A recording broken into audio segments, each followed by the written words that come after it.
Pinalayas, ikinulong, ninakawan ng pag-ibig at pagkatao. Habang suot ng sarili niyang kapatid ang belo ng kasal at nakikipagsiping sa lalaking pinangakuan niya ng walang hanggan, si Leah ay nabubulok sa isang madilim na bodega. Itinakwil ng mismong inang nagluwal sa kanya. Babangon ba siya mula sa basag na pangarap o hahayaan na lang niyang tuluyang lamunin ng kasinungalingan ang kanyang kinabukasan? Huwag kang mag-inarte dyan, Leah. Isaksak mo sa utak mo na utang na loob mo sa akin ang hiningang tinatamasa mo ngayon. Nararapat lang na ibigay mo kay Camila ang kaligayahan niya dahil ikaw, wala kang ibang ibinigay sa pamilyang ito kundi kahihiyan at kamalasan. Ang bawat salitang binitawan ni Doña Marcela ay tila mga lason na pilit na isinisaksak sa puso ni Leah. Ang tunog ng pagpihit ng kandado at ang marahas na pagkakandado ng pinto mula sa labas ay naging huling tuldok sa kalayaang matagal nang ipinagkakait sa kanya. Sa loob ng bodega, ang tanging kasama ni Leah ay ang makapal na alikabok at ang amoy ng mga lumang kagamitang itinuring na ring basura ng kanyang pamilya. Katulad ng pagtingin nila sa kanya, sa labas ng maliit at rehas na bintana ng bodega, pumailan lang ang matamis na himig ng isang kanta. Ang tunog ng mga biolin ay tila nagdiriwang, sumasabay sa masiglang tawanan ng mga bisita. Ito ang araw ng kasal ni Camila. Ang araw kung kailan ang lalaking ipinangako ni Leah na mamahalin habang buhay, si Hector, ay magbibigay ng matamis na oo sa ibang babae. Ang masakit pa nito, ang babaeng yon ay ang sarili niyang kapatid na walang ginawa, kundi sirain ang kanyang pagkatao. Nakaluhod si Leah sa malamig at magaspang na semento, ang kanyang mga kamay ay nanginginig habang yakap ang sariling mga tuhod. Sa kanyang kanang palad, mahigpit niyang hawak ang isang lumang rosaryong gawa sa kahoy. Ito ang regalong binuo niya gabi-gabi para sana kay Hector. Bawat butil ay may kasamang panalangin para sa kanilang kinabukasan. Ngunit ngayon, ang bawat butil ay tila naging matatalas na tinik na nabaon sa kanyang balat. Hindi nagawang sumigaw ni Leah. Ang kanyang tinig ay tila kinitil ng matinding panlulumo. Nararamdaman niya ang unti-unting pagtuyo ng kanyang lalamunan at ang bawat hininga niya ay tila may kasamang bubog na sumusugat sa kanyang dibdib. Ang kanyang mga mata, na pagod na sa pag-iyak, ay nakatitig lamang sa siwang ng pinto kung saan sumisilip ang kaunting liwanag mula sa marangyang selebrasyon sa labas. Ramdam niya ang bawat pagtibok ng kanyang puso, isang mabigat na ritmong tila nagpapaalala sa kanya na siya ay humihinga pa rin sa kabila ng lahat. Ang bawat tawa ni Camila na naririnig niya mula sa malayo ay tila isang sampal na paulit-ulit na nagpapamuka sa kanya ng kanyang kawalan ng halaga. Sa gitna ng dilim, isang tanong ang paulit-ulit na bumubulong sa kanyang isipan. Isang katanungang tila walang sagot mula sa langit. Panginoon, kung ang tanging kasalanan ko lang ay ang magmahal ng tapat, bakit ganito kalupit ang parusang kailangan kong pasanin?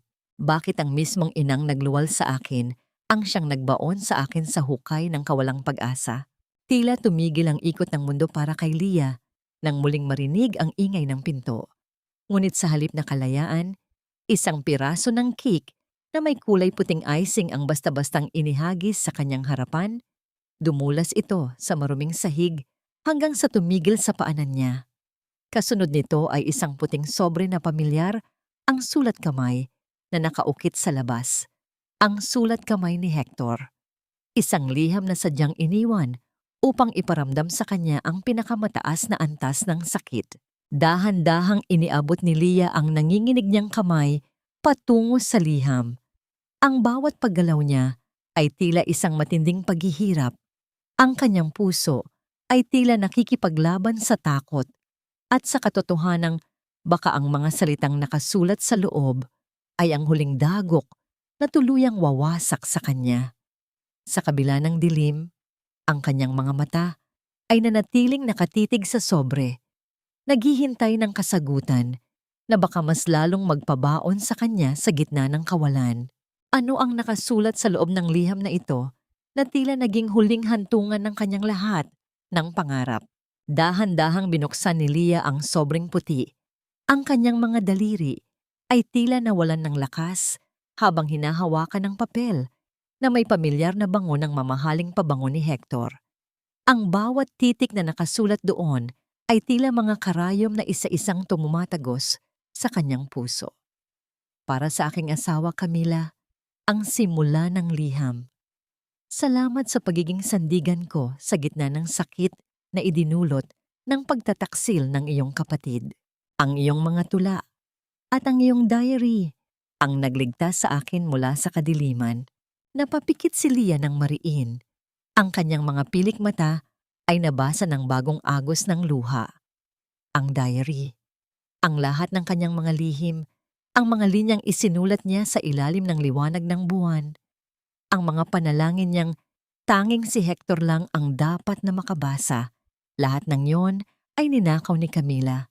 Ginamit ng kanyang kapatid ang sarili niyang mga salita upang bihagin ang puso ng lalaking mahal niya. Tila bumalik ang kanyang gunita sa madilim na gabi ng trahedya. 3 buwan na ang nakalilipas.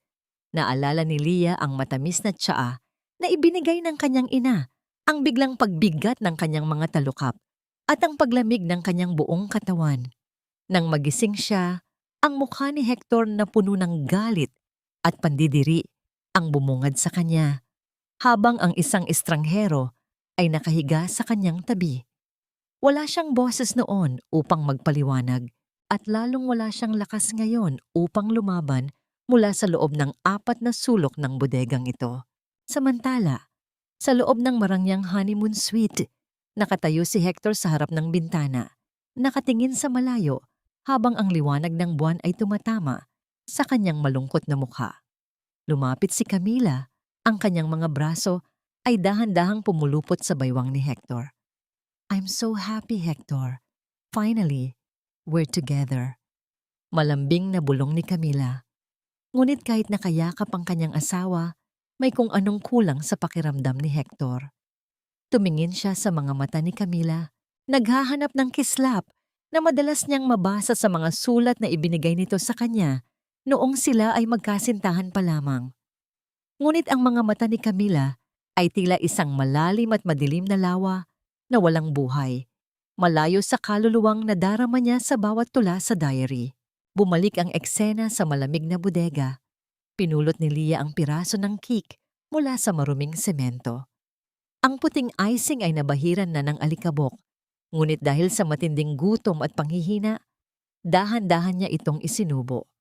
Ang tamis ng asukal ay humalo sa alat ng kanyang sariling luha na pumatak sa bawat subo.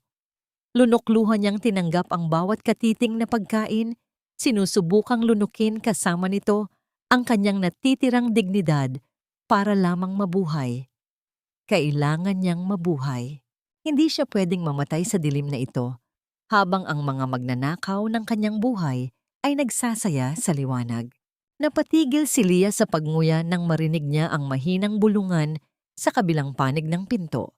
Ito ang tinig ni Doña Marcela, ang kanyang ina, at ni Camila, na tila kakatapos lang magbihis. Huwag kang mag-alala, Camila. Ang boses ni Marcela ay puno ng malamig na determinasyon. Hindi na siya makakagulo pa. Bukas na bukas, ipapadala natin siya sa probinsya, sa isang asilo. Sasabihin natin kay Hector na hindi na kinaya ng kanyang kaisipan ang kahihiyan, kaya kailangan siyang ikulong sa ospital ng mga baliw. Nanigas ang buong katawan ni Leah. Ang bawat hibla ng kanyang buhok ay tila tumayo sa matinding takot na dumaloy sa kanyang mga ugat. Isang asilo. Isang lugar kung saan tuluyan na siyang mabubura sa mundo, kung saan ang kanyang katotohanan ay ituturing na lamang na guni-guni ng isang nasiraan ng bait. Napahawak si Leah sa kanyang leeg. Pakiramdam niya ay may mga kamay na unti-unting sumasakal sa kanya. Ninanakawan siya ng hangin at pag-asa.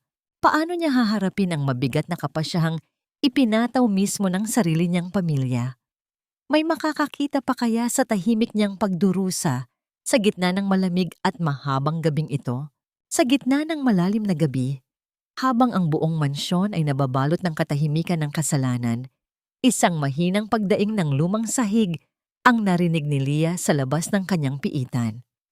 Hindi ito ang mabigat at mapagmataas na hakbang ng kanyang ina, kundi isang tila nag-aalangan at maingat na paglapit. Dahan-dahang bumukas ang pinto, sapat lamang upang makalusot ang isang anino. Si Manang Rosa, ang matandang kasambahay na nag-alaga sa kanya mula pagkabata, ay pumasok na may dalang platong may lamang kanin at pritong tulingan. "Kumain ka, anak," bulong ni Manang Rosa. Ang kanyang boses ay nanginginig sa takot at habag. "Pasensya ka na. Ito lang ang naipuslit ko. Huwag kang mag-alala. Hindi kita pababayaan." Napaiyak si Leah habang tinatanggap ang pagkain. Ang init ng kanin ay tila isang yakap sa kanyang nangangatog na katawan. "Salamat, Manang. Bakit niyo po ito ginagawa?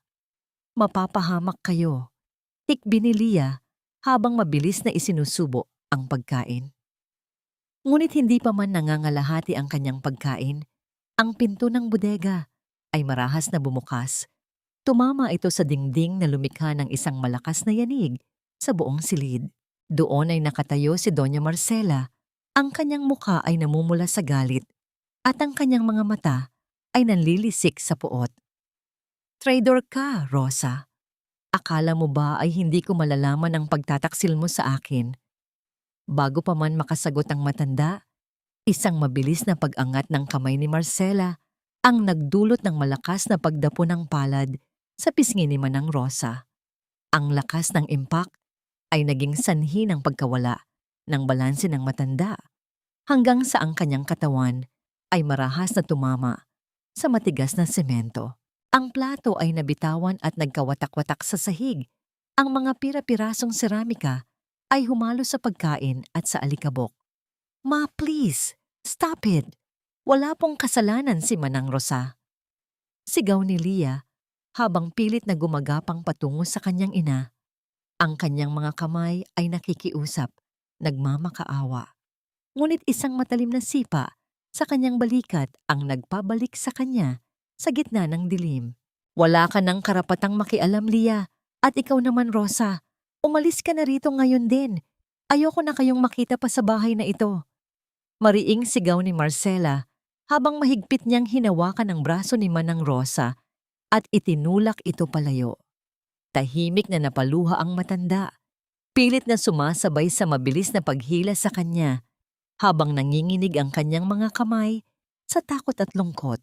Naiwang mag-isa si Leah, tahimik na nakaupo habang dinadala ng gabi ang bigat ng sakit sa kanyang dibdib.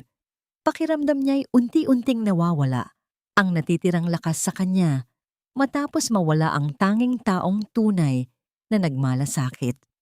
Ngunit habang pinipilit niyang pahupain ang kanyang pag-iyak, may napansin siyang munting kislap sa ilalim ng malamlam na liwanag ng buwan na pumapasok mula sa bintana. Isang simpleng hairpin na gawa sa bakal, ang paboritong gamit ni Manang Rosa na naiwan sa gitna ng kaguluhan. Tahimik niya itong pinulot at mahigpit na hinawakan, tila iyon na lamang ang natitirang paalala na hindi siya lubusang nag-iisa. Kasabay ng pagbugso ng isang malakas na hangin sa labas, ang mga puno ay nagsimulang sumayaw ng marahas, nagbabadya ng isang malakas na bagyo. Ang bawat patak ng ulan na tumatama sa bubong ay tila isang mabilis na pagtibok ng tambol ng digmaan sa pandinig ni Leah. Gamit ang hairpin at isang kalawanging pako na nakuha niya sa sulok, sinimulan niyang pilitin ang trangka ng bintana. Ang kanyang mga kamay ay nanginginig, hindi dahil sa lamig, kundi dahil sa desperasyong makalaya. Naririnig niya ang pagdaing ng kahoy sa bawat pilit niyang pag-ungkat.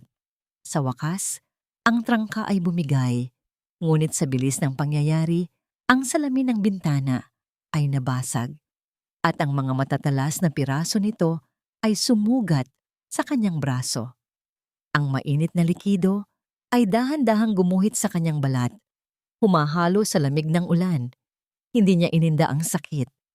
Ngunit bago pa man niya maiangat ang kanyang katawan upang lumabas, ang tunog ng mga mabibigat na yabag ng sapatos sa labas ng pinto ay muling nagpabalik sa kanya sa realidad. Ang mga hakbang na yon ay mabilis at tila may tiyak na patutunguhan.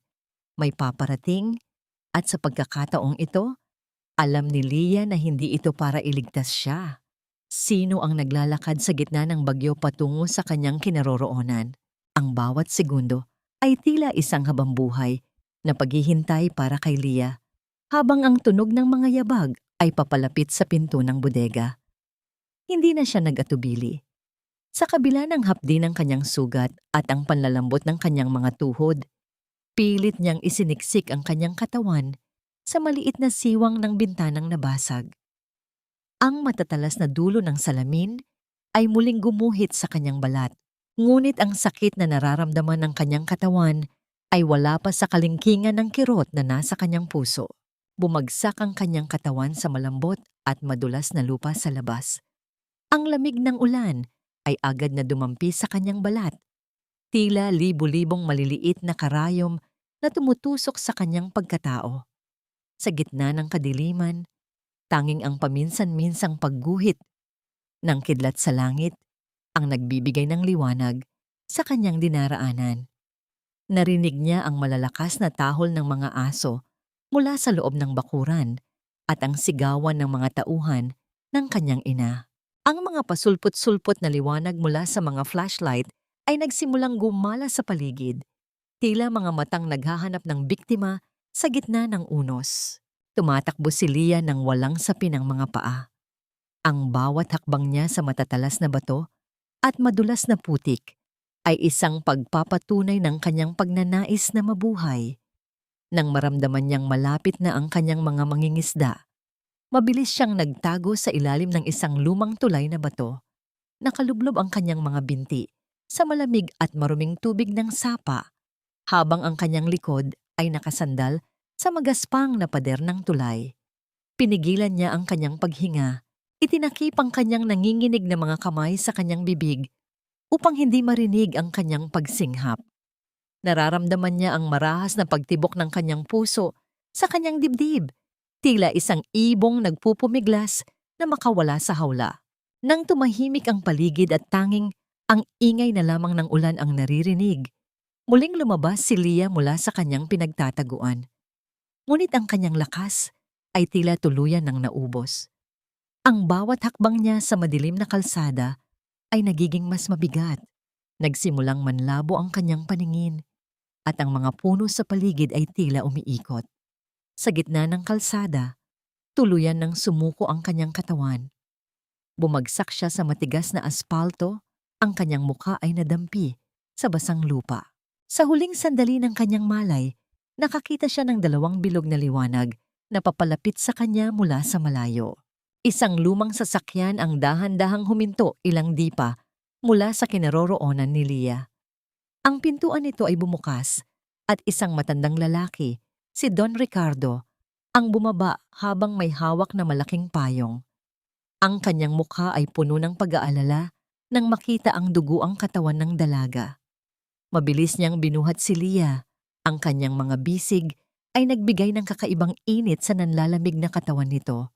Sa sandaling iyon, bago tuluyang lamunin ng dilim ang kamalayan ni Leah, naramdaman niya ang isang mahigpit na paghawak sa laylayan ng pantalon ng matanda. Isang huling pagsusumamo ng isang kaluluwang ayaw pang sumuko. Habang nangyayari ang lahat ng ito, sa loob ng mansyon ng mga benerasyon, pumasok si Camila sa bakanteng bodega. Ang kanyang mga mata ay nanlaki nang makita ang nabasag na bintana at ang mga patak ng dugo sa sahig. Ngunit sa halip na matakot, isang mapanuring ngiti ang gumuhit sa kanyang mga labi. Tumingin siya sa kanyang ina na kararating lang din sa silid. "Mom, look, wala na siya," sabi ni Camila. Ang kanyang boses ay puno ng mapait na galak. "Pero huwag kayong mag-alala. Gagamitin natin ito laban sa kanya. Sabihin natin kay Hector na sumama siya sa lalaki niya at ninakawan tayo bago tumakas. I'm sure after this, Hinding-hindi na siya paniniwalaan ni Hector kahit kailan. Isang bagong kasinungalingan ang muling binuo sa dilim, habang si Leah ay dahan-dahang inilalayo ng tadhana patungo sa isang bagong bukas. Magagawa kaya ni Leah na linisin ang kanyang pangalan? O ang bagong bitag na ito ang tuluyang papatay sa kanyang pagkakataong makabalik? Nagsimulang imulat ni Leah ang kanyang mga mata sa isang mundong hindi niya kinikilala. Sa halip na ang madilim na kisame ng bodega at ang amoy ng nabubulok na kahoy ang bumungad sa kanya ay isang malinis at maputing silid na puno ng liwanag. Ang hangin ay mabango, may bakas ng lavender at bagong labang kumot. Pakiramdam niya ay nakahimlay siya sa ibabaw ng malalambot na ulap. Ang kanyang mga sugat ay maayos na nabalutan ng malilinis na benda. At sa unang pagkakataon, matapos ang mahabang panahon, hindi niya naramdaman ang panunuyo ng kanyang lalamunan o ang hapdi ng gutom. Dahan-dahang bumukas ang pinto at pumasok ang isang matandang lalaki na may maamong mukha. May dala siyang mangkok na umuusok pa sa init. Nagkakalat ng masarap na bango ng sopas na may manok at luya. "Gising ka na pala, Ija?" Ang malumanay na boses ni Don Ricardo ay tila isang haplos sa kaluluwa ni Leah. "Huwag kang matakot. Narito ka sa aking tahanan. Ligtas ka na."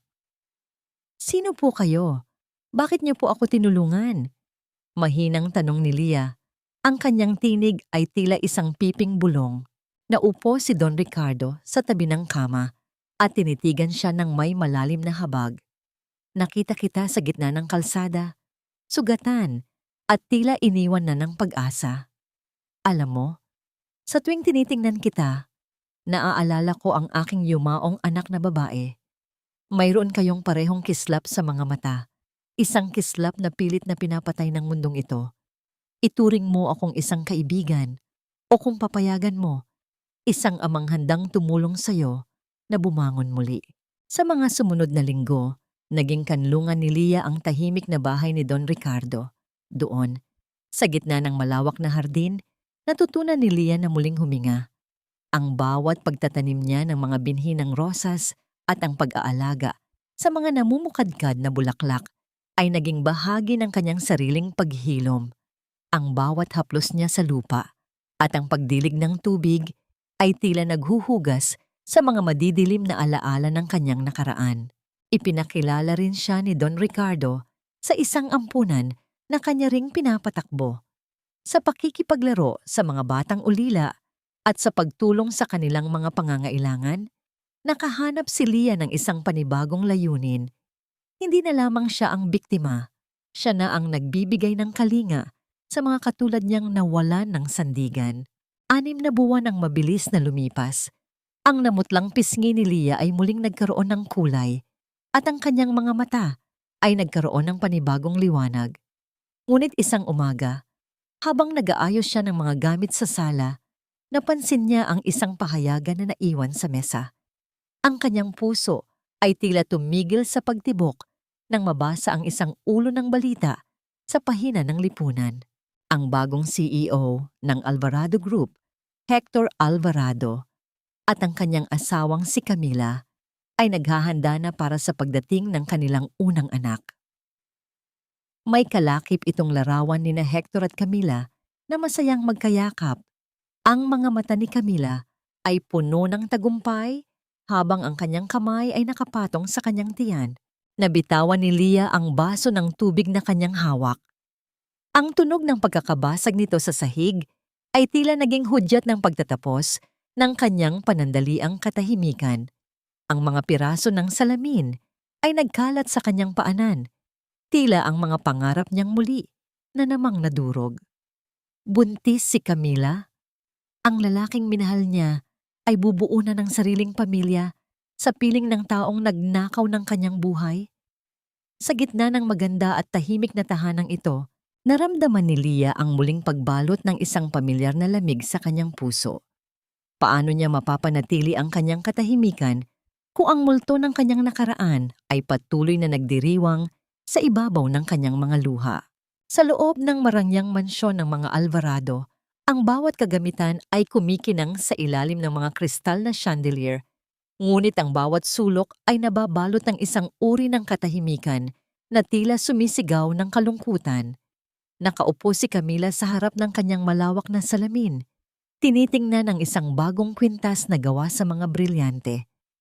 Ngunit sa halip na kasiyahan, ang makikita sa kanyang muka ay matinding inip at pagkairita. Ang buhay na dati niyang pinangarap, ang yaman, ang kapangyarihan, ang pagiging asawa ni Hector ay tila isang magandang hawla na unti-unti siyang kinukulong. I'm so bored, Hector. Parang wala ka ng ibang ginagawa kundi magtrabaho. Reklamo ni Camila habang tinitingnan ang kanyang asawa na kapapasok pa lamang sa silid. Hindi sumagot si Hector. Ang kanyang mga mata ay pagod at ang kanyang mga balikat ay tila may pasang mabigat na dalahin. Lumapit siya sa mesa at inilapag ang kanyang portfolio. Tumingin siya kay Camila sa babaeng pinakasalan niya dahil sa akalang ito ang nag-iisang tao na nakakaunawa sa kanyang kaluluwa. Hinawakan ni Camila ang kanyang tiyan, isang kilos na sadyang ginagawa niya upang paalalahanan si Hector sa kanyang kalagayan. Ang balita ng kanyang pagbubuntis ay isang malaking kasinungalingan, isang desperadong hakbang upang hindi siya iwanan ng asawa sa tuwing nararamdaman niyang lumalayo ang loob nito sa kanya. How's the baby? Maikling tanong ni Hector. Ang kanyang boses ay walang bakas ng matinding pananabik. Fine, pero kailangan ko ng bagong set ng alahas para sa charity ball next month. Hindi naman pwedeng magmukha akong pulubi sa harap ng mga kaibigan mo. Sagot ni Camila, ang kanyang boses ay muling bumalik sa pagiging mapaghanap. Tinalikuran siya ni Hector at tumingin sa bintana. Sa kanyang isipan, paulit-ulit na bumabalik ang mga linyang nabasa niya sa diary na iniingatan ni Camila. Ang mga tula doon ay puno ng lalim, ng paghihirap, at ng isang uri ng pag-ibig na handang magsakripisyo. Ngunit sa tuwing kakausapin niya ang kanyang asawa, ang tanging naririnig niya ay ang tungkol sa pera, sa rangya at sa paninira sa ibang tao. Tila may malaking pagkakaiba sa kaluluwang nasa papel at sa babaeng nasa harap niya ngayon. Minsan, sinusubukan niyang itanong kay Camila ang tungkol sa mga isinulat nito. Ngunit palaging iniiwasan ng babae ang paksa. O kaya naman ay nagdadahilan na nakalimutan na niya dahil sa tagal ng panahon. Ang katahimikan ay nabasag nang pumasok si Doña Marcela sa silid ng walang pasabi. Ang kanyang marangyang kasuotan ay hindi maitatago ang bakas ng kasakiman sa kanyang mga mata. Camila, kailangan nating mag-usap. Naubos na ang budget na ibinigay mo sa akin nung nakaraang linggo. Maraming utang ang kailangang bayaran sa club at hindi pwedeng mapahiya ang pangalan natin. Ma, kakahingi ko lang kay Hector nung isang araw. Isang linggo pa lang ang nakakalipas. Inis na sagot ni Camila. Huwag kang magmatigas sa akin, Camila. Tandaan mo, kung hindi dahil sa akin, wala ka sa kinalalagyan mo ngayon. Ako ang gumawa ng paraan para mawala ang peste mong kapatid sa landas mo. Utang mo sa akin ang lahat ng ito, kaya wag mo akong tatalikuran. Bulong ni Marcela, sapat na upang marinig ni Camila ang talim ng bawat salita. Gumagamit ang matanda ng bawat pagkakataon upang iparamdam ang bigat ng utang na loob na dapat bayaran ng kanyang anak. Napansin ni Hector ang tensyon sa pagitan ng mag-ina, ngunit mas pinili niyang manatiling tahimik. Pakiramdam niya ay lalong sumisikip ang hangin sa loob ng sarili niyang bahay. Sa gitna ng kanilang pag-uusap, pumasok ang isang kasambahay na may dalang pilak na tray. Doon ay nakalagay ang isang elegante at kulay gintong imbitasyon. Senyor Hector, dumating po ang imbitasyon para sa Foundation Charity Ball. Mula po ito sa Ricardo Santos Foundation, pahayag ng kasambahay. Kinuha ni Hector ang imbitasyon at binasa ang nilalaman nito. Ngunit ang kanyang pansin ay agad na napako sa pangalan ng punong abala at tagapamahala ng kaganapan. Ang nakalagay dito, Ang mangunguna sa programa ay si Miss Aurelia Santos. Mahinang basa ni Hector. Napatigil si Camila at Marcela. Ang pangalang Aurelia ay tila isang malamig na hangin na biglang dumaan sa silid. Aurelia? Common name lang yan, Hector. Siguradong kung sinong sosyal na kamag-anak lang yan ni Don Ricardo. Mabilis na sabi ni Camila, bagamat may bahid ng kaba sa kanyang tinig. Ngunit para kay Hector, ang pangalang iyon ay nagdulot ng isang kakaibang pintig sa kanyang puso. Isang pintig na matagal na niyang hindi nararamdaman, isang pamilyar na pangalang tila tumatawag sa kanya mula sa isang nakaraang pilit niyang kinalilimutan. Sino nga ba ang mahiwagang Aurelia Santos na ito na biglang sumulpot sa gitna ng kanilang mga lihim? Sa loob ng tahimik at malawak na opisina ni Don Ricardo, nakatayo si Leah sa harap ng isang malaking bintanang nakaharap sa hardin. Ang mga kamay na dati ay puno ng sugat at dumi mula sa malamig na semento ng bodega ay unti-unti nang humihilom. Ang balat ay naging makinis at malinis, bagamat ang mga peklat sa kanyang kaluluwa ay nananatiling nakaukit. Sa loob ng ilang buwang pananatili, sa ilalim ng kalinga ng matanda, hindi lamang ang kanyang katawan ang nabuo, kundi pati na rin ang kanyang nadurog na pagkatao. Leah, handa ka na ba sa hakbang na ito? Ang malumanay na tanong ni Don Ricardo habang dahan-dahang inilalapag ang kanyang tasa ng tsa.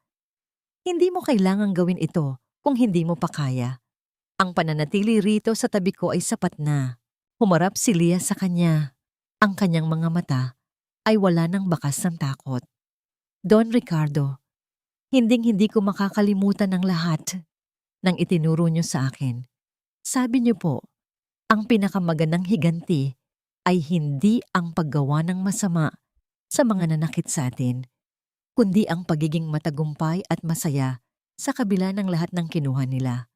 Ginamit ko ang pangalan mo, Santos, hindi para magtago, kundi para bigyan ng sarili ko ng pagkakataong isilang muli. Ngumiti ang matanda nang may pagmamalaki.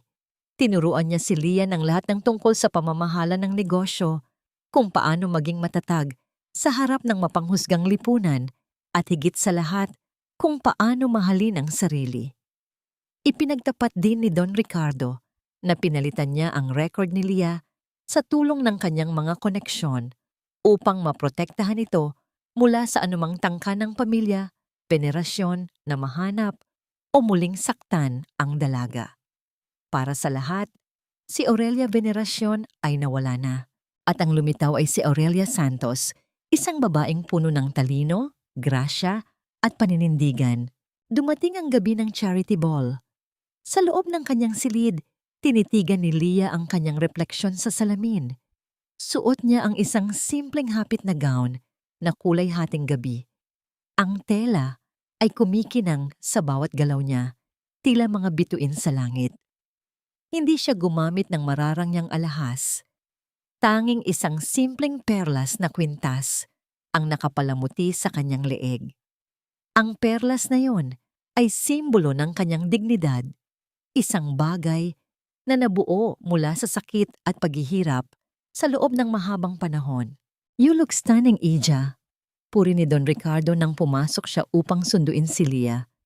Sigurado ka na ba? Once we enter that room, there's no turning back. I am sure, Don Ricardo. Hindi na ako ang anino na pwede nilang itago sa dilim. I want them to see the woman they tried to destroy. Seryosong sagot ni Leah habang dahan-dahang isinusuot ang kanyang mga guwantes. Nang marating nila ang Marangyang Hotel kung saan gaganapin ang kaganapan, ramdam ni Leah ang mabilis na pagtibok ng kanyang puso. Ngunit hindi ito dahil sa takot, kundi dahil sa pananabik. Ang tunog ng mga gulong ng sasakyan sa aspalto at ang liwanag ng mga kamera mula sa malayo ay tila isang hudyat ng kanyang pagbabalik. Dahan-dahan, silang naglakad patungo sa malaking pinto ng ballroom. Ang bawat hakbang ni Leah sa marmol na sahig ay puno ng katiyakan. Ang tunog ng kanyang mga takong ay tila isang ritmong nagpapahayag ng kanyang kapangyarihan. Pagpasok nila sa bulwagan, ang lahat ng mata ay tila nabaling sa kanilang direksyon. Ang bulong ng mga tao ay humalo sa marahang musika ng orkestra. Sa gitna ng entablado, nakatayo si Hector, suot ang kanyang elegante na tuxedo, kasama ang isang announcer na handa nang ipakilala ang espesyal na bisita para sa gabing iyon. Ladies and gentlemen, ang tinig ng announcer ay umalingaw-ngaw sa buong silid. It is our distinct honor to introduce the head of the Ricardo Santos Foundation, the woman behind our successful charity drive. Let us all welcome Miss Aurelia Santos. Naglakad si Leah patungo sa liwanag. Ang kanyang ulo ay nakataas at ang kanyang mga mata ay direktang nakatitig sa lalaking nasa entablado. Ang mundo ni Hector ay tila tumigil sa pag-ikot ng mamukhaan ng babaeng nasa harap niya. Ang hangin sa buong ballroom ay tila biglang naglaho, iniwan silang dalawa sa isang nakakabinging katahimikan habang nagtatagpo ang kanilang mga mata. Sa sandaling iyon, ang nakaraan at kasalukuyan ay nagbanggaan. At ang tanong na bumabalot sa isipan ni Hector ay tila sapat na upang durugin ang kanyang puso. Totoo ba ang kanyang nakikita? O ito ay isang multong bumangon mula sa kanyang mga kasalanan? Tila isang estatwa na gawa sa yelo si Hector habang nananatiling nakapako ang kanyang tingin sa babaeng dahan-dahang humahakbang patungo sa gitna ng entablado. Ang bawat tibok ng kanyang puso ay tila isang marahas na paghampas ng alon sa pampang. Mabilis, masakit, at puno ng kalituhan. Sa kanyang isipan, paulit-ulit na bumabalik ang mga salitang itinanim sa kanya ni Doña Marcela at Camila, na si Leah ay tumakas kasama ang isang estranghero, na siya ay isang taksil na tinalikuran niya ang kanyang dangal para sa panandaliang sarap. Ngunit ang babaeng nasa harap niya ngayon ay hindi bakas ang anumang dumi ng nakaraan. Siya ay naglalakad ng may dignidad, ang kanyang bawat galaw ay puno ng grasya na tila isang reynang nagbabalik upang bawiin ang kanyang kaharian. Sa isang sulok ng ballroom, ang mukha ni Doña Marcela ay nawalan ng kulay. Tila dumaan ng isang malamig na hininga ng kamatayan sa kanyang batok. Ang baso ng mamahaling alak na kanyang hawak ay bahagyang tumagilid. Muntik nang tumapon ang gintong likido sa kanyang mamahaling gown. Si Camila naman ay napatayo ng hindi oras. Ang kanyang mga mata ay nanlilisik sa galit at inggit habang ang kanyang mga kuko ay mahigpit na nakabaon sa telang nakatakip sa mesa. Ang katahimikan sa paligid ay naging mabigat, tila isang makapal na ulap na bumabalot sa bawat taong naroroon. Dahan-dahang lumapit si Leah kay Hector. Nang magtama ang kanilang mga mata, naramdaman ni Hector ang isang matinding panginginig sa kanyang buong katawan. Ang mga mata ni Leah, na dati ay puno ng pagsamo at lambing, ngayon ay tila isang malalim at kalmadong dagat na walang anumang emosyong mababasa. Ikinagagalak ko kayong makilala, Senyor Alvarado. Ang boses ni Leah ay malumanay, ngunit may lamig, na tila yelong dahan-dahang humahaplos sa balat. Inilahad niya ang kanyang kamay na nang may formalidad, isang kilos na nagpapakita na ang pagitan nila ay hindi na lamang distansya, kundi isang malawak na bangin ng nakaraan. Nanginginig na tinanggap ni Hector ang kamay ni Leah. Sa sandaling magdampi ang kanilang balat, isang pamilyar na init ang gumuhit sa kanyang palad. Isang init na matagal na niyang hinahanap sa bawat gabi ng kanyang pangungulila. Leah. Ang tanging salitang lumabas sa kanyang lalamunan, halos isang pabulong na pagsusumamo. Ngunit bago pa man makapagsalita si Hector, mabilis na sumingit si Camila sa pagitan nila. Ang kanyang boses ay puno ng mapait na pagkutya. "Oh, Miss Santos, how interesting. Alam mo, kamukhang-kamukha mo ang taksil kong kapatid na nawala na parang bula matapos kaming pagnakawan. But of course, siguro ay nagkataon lang ang lahat, right? Ang isang kagalang-galang na babaeng tulad mo ay hindi naman siguro galing sa putikan." Tumingin si Leah ng diretso kay Camila. Ang kanyang mga labi ay bahagyang gumalaw sa isang matikas na ngiti. Ang kagandahan ng isang tao, senyora, ay madalas na nagmumula sa katotohanan ng kanyang puso. At ang putika na binabanggit mo, minsan ay doon sumisibol ang pinakamalinis na bulaklak. I am Aurelia Santos.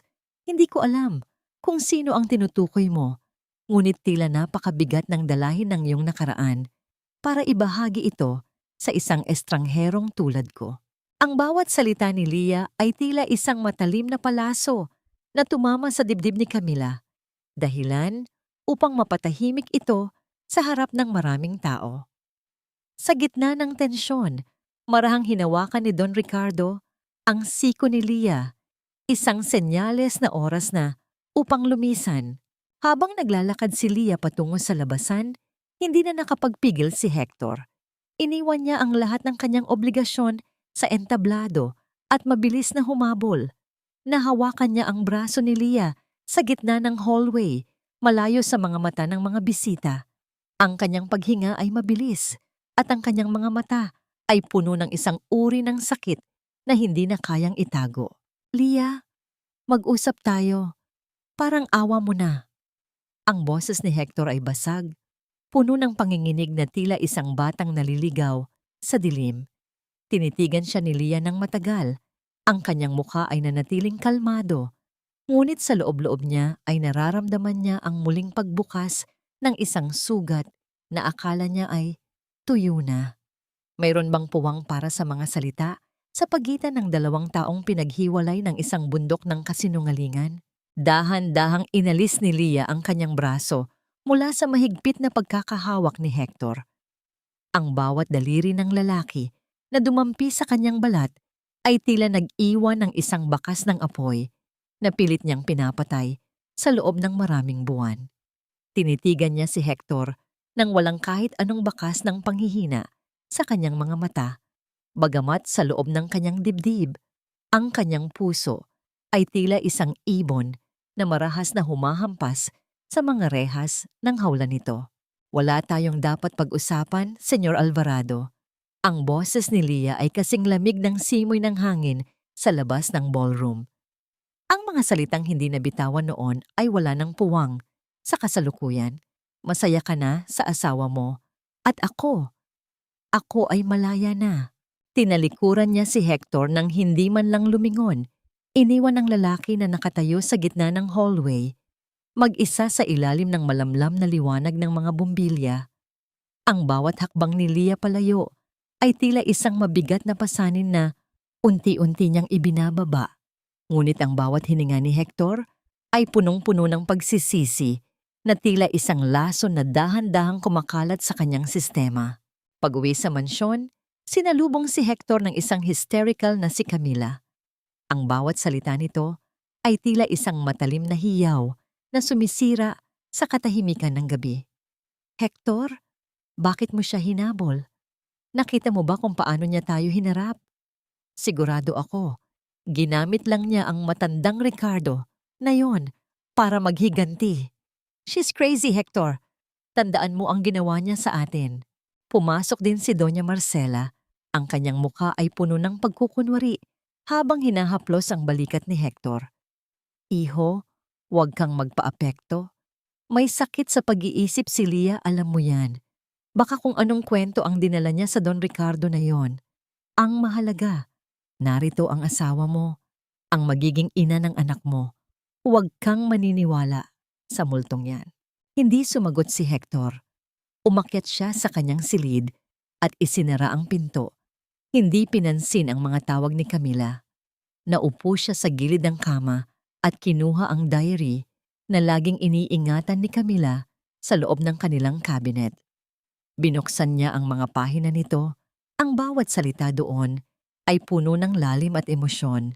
Isang kaluluwang tila nakakabit sa kanyang sariling hininga. Ngunit habang binabasa niya ang isang pahina tungkol sa isang paboritong kanta, napatigil siya. Ito ang kantang pinatugtog sa charity ball kanina. Ang kantang sinabi ng announcer na pinili mismo ni Miss Aurelia Santos dahil ito ang nagbibigay sa kanya ng lakas. Isang matinding pagdududa ang nagsimulang gumapang sa isipan ni Hector. Bakit ang kaluluwang nasa papel ay tila naglalakad sa katauhan ni Leah, samantalang ang babaeng nasa tabi niya ay tila isang estranghero na tanging pera at rangya lamang ang alam. Ang kanyang mga kamay ay nanginginig habang hinahaplos ang tuyong papel ng diary.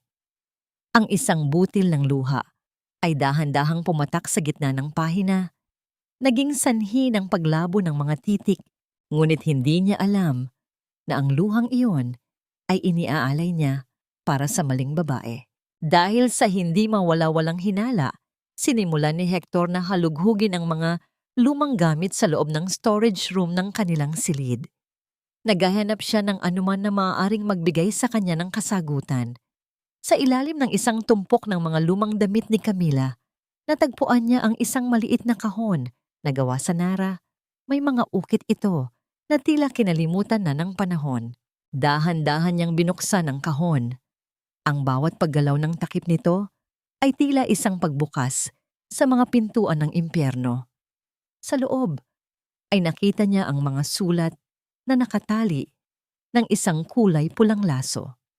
Kinuha niya ang isa at binuksan ito. Ang kanyang mga mata ay nanlaki at ang kanyang paghinga ay tila napatid nang makita ang sulat kamay sa loob. Ito ay eksaktong katulad ng sulat kamay sa diary.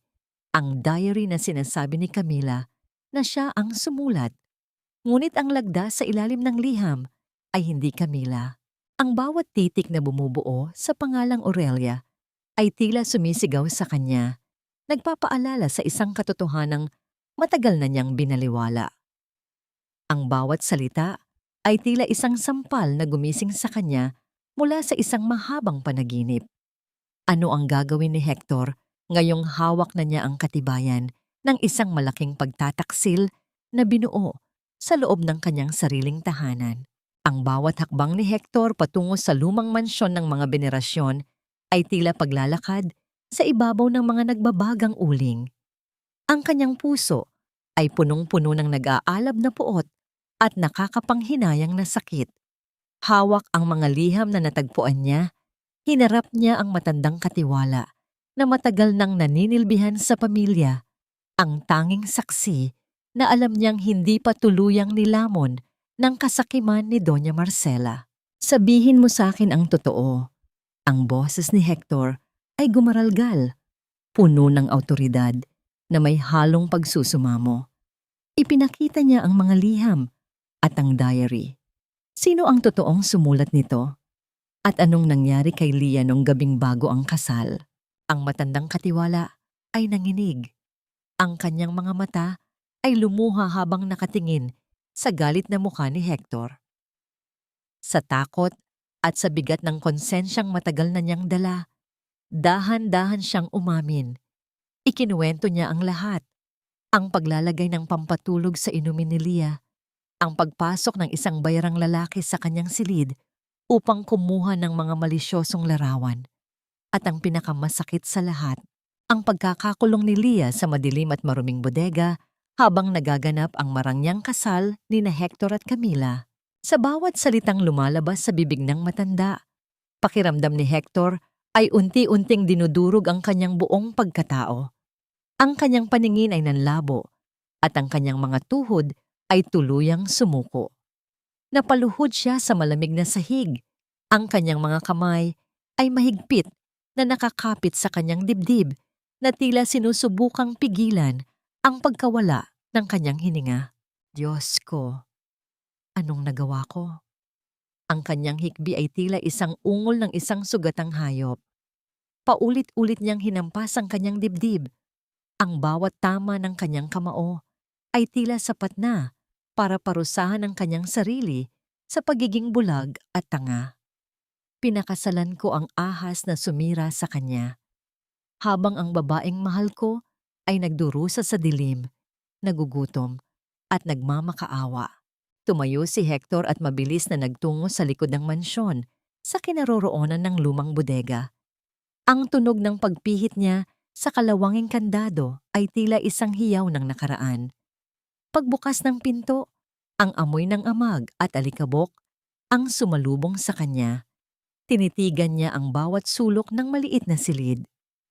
Doon, sa isang bahagi ng pader na malapit sa sahig, nakita niya ang isang gasgas na tila binuo gamit ang isang pako o matulis na bato. Ang kanyang pangalan, Hector, ay nakasulat doon. May kasamang maliit at hindi perpektong guhit ng isang puso. Ang katotohanan ito ang naging huling dagok na tuluyang pumatay sa anumang natitirang respeto niya sa kanyang asawa. Mabilis siyang bumalik sa kanilang mansyon.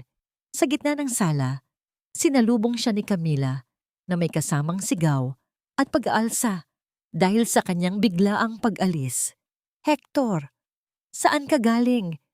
You can't just leave me here like this. Isipin mo ang baby natin. Hiyaw ni Camila, ang kanyang boses ay puno ng pekeng pag-aalala. Hindi siya tiningnan ni Hector. Diretso siyang umakyat sa kanilang silid at sinimulang ilabas ang lahat ng kanyang mga damit mula sa cabinet. Ang tunog ng pagbubukas at pagsasara ng mga drawer ay puno ng galit at determinasyon. I know everything, Camila. Ang boses ni Hector ay kasing lamig ng bangkay. The letters, the setup, the bodega, everything. Don't you dare mention that baby as a shield because I'm not even sure if that's another one of your lies. Natahimik si Camila. Ang kanyang mukha ay nawalan ng kulay. Tila isang rebultong biglang naging abo. Pinanood niya si Hector na bitbit ang kanyang mga gamit pababa ng hagdan. Walang lumingon, walang nagpaalam. Lumabas si Hector sa mansyong tila naging libingan ng kanyang kaligayahan. Sumakay siya sa kanyang sasakyan. Ang kanyang mga kamay ay nanginginig sa manibela habang ang ulan ay nagsimulang pumatak ng malakas. Tila nakikiramay sa kanyang pighati. Sa gitna ng malakas na buhos ng ulan, tinungo ni Hector ang daan patungo sa tahanan ni Don Ricardo. Alam niyang wala siyang karapatang magpakita kay Leah, ngunit ang bigat sa kanyang puso ay tila hindi na niya kayang dalhin ng mag-isa. Tumigil ang sasakyan sa tapat ng gate at doon, sa gitna ng kadiliman at lamig, lumuhod si Hector sa basang kalsada. Ang kanyang mga sigaw ay humahalo sa tunog ng pagkulog. Tinatawag ang pangalan ng babaeng kanyang pinabayaan. May pag-asa pa bang marinig siya ni Leah? O ang kanyang mga tinig ay tuluyan na ring malulunod sa gitna ng unos na siya rin ang may gawa. Sa gitna ng hagupit ng ulan at ang nakakabinging dagundong ng kulog, nanatiling nakaluhod si Hector sa labas ng mataas na pintuan ng tahanan ni Don Ricardo. Ang kanyang mamahalin na tuksido ay basang-basa na at punong-puno ng putik, tila isang simbolo ng kanyang nadungisang dangal at pagkatao. Ang bawat butil ng ulan na tumatama sa kanyang balat ay tila mga latay ng latigo na nagpapaalala sa kanyang mga pagkakamali. Ang kanyang mga mata ay nakapikit ng mariin, sinusubukang pigilan ang pag-agos ng mga luha na mas mainit pa sa tubig na bumabalot sa kanya. Dahan-dahang bumukas ang maliit na pinto sa gilid ng malaking gate. Lumabas si Leah, may hawak na isang itim na payong na nagbibigay sa kanya ng proteksyon mula sa bangis ng kalikasan. Ang kanyang mukha ay maliwanag, kalmado, ngunit may bakas ng isang malalim na pighati na tila hindi na mabubura ng panahon. Nanatili siyang nakatayo ilang dipa mula kay Hector. Tinitignan ng lalaking minsan ay naging sentro ng kanyang mundo, na ngayon ay tila isang basang-basahan sa kanyang harapan. Leah, I'm so sorry. I know everything now. Ang boses ni Hector ay halos lunurin ng ingay ng ulan. Ang kanyang panginginig ay hindi lamang dahil sa lamig, kundi dahil sa matinding takot na baka tuluyan na siyang huli. I saw the diary. I talked to the caretaker. Alam ko na ang lahat ng ginawa nila sa'yo sa bodega. I was so blind, Leah. Patawarin mo ako. Huminga ng malalim si Leah. Ang kanyang dibdib ay kumikipot sa bawat hininga. Patawad, Hector. Ang daling sabihin ng salitang yan. Ang kanyang boses ay malumanay, ngunit ang bawat salita ay may talim na tila humihiwa sa katahimikan ng gabi. Noong araw na nasa altar ka, nakasuot ng pinakamagaramong damit at nangangako ng walang hanggan sa kapatid ko. Alam mo ba kung nasaan ako? Nakadapa ako sa malamig at madulas na semento ng bodega. Ang huling bagay na narinig ko bago tuluyang nanghina ang aking katawan ay ang masaya mong pagsang-ayon sa babaeng naging dahilan ng pagkawasak ng lahat para sa akin. Habang tinatanggap ninyo ang basbas sa harap ng altar, tahimik akong lumuluha at pilit kumakapit sa natitirang lakas ko. Sa mga sandaling iyon, pakiramdam ko'y wala nang natitirang pag-asa, kundi ang makalayo sa sakit at pangungulilang matagal ko nang dinadala. Napasubsob si Hector sa putikan. Ang kanyang mga kamay ay mahigpit na nakakuyom. Ang bawat salita ni Leah ay tila mga pako na ibinabaon sa kanyang konsensya. I'll do anything, Leah. Just give me one more chance to make it right. Buburahin ko ang lahat ng sakit na yon. Hindi mo mabubura ang peklat sa pamamagitan ng paghingi ng tawad, Hector, sagot ni Leah, habang dahan-dahang gumuhit ang isang butil ng luha sa kanyang pisngi. May mga sugat na kahit maghilom ay nananatiling makirot tuwing umuulan. I'm starting to heal, but not because of you. I'm healing because I chose to survive. Sandaling lumapit si Leah at itinapat ang kanyang payong sa ibabaw ni Hector. Binibigyan ng lalaki ng pansamantalang silong mula sa ulan. Ngunit ang kilos na ito ay hindi nangangahulugan ng pagpapatawad.